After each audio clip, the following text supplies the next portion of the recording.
Sometimes, out of nowhere, it crackles into being, fresh and electric. More often, it bubbles out of a cauldron of discontent, an alloy of anger and hope. What is this thing called innovation?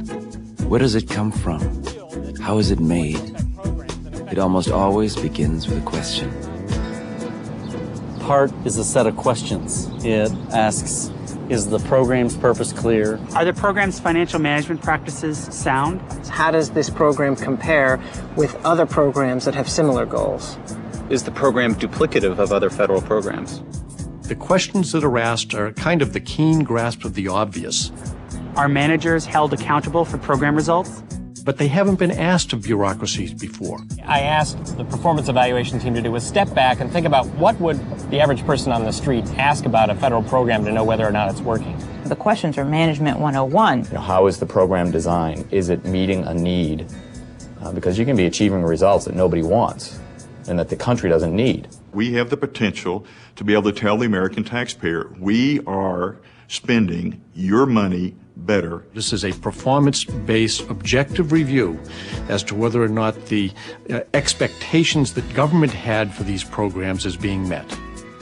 And these parts cover the whole government. We're talking education programs, environment programs, homeland security, defense. And the PART has helped form the basis of program reforms and recommendations that have helped the government run better and save taxpayers billions of dollars. I mean, the question I have is how you make a connection between a process which happens in Washington and connect that to students at a college campus. Because we looked at one program that loans money to kids to go to college, compared it with another one, and we found some inefficiencies that we could get rid of. We're going to save $34 billion over 10 years. That's big. So more students and prospective students will be able to afford college than they did in the past. Yes, and they'll be able to borrow more money.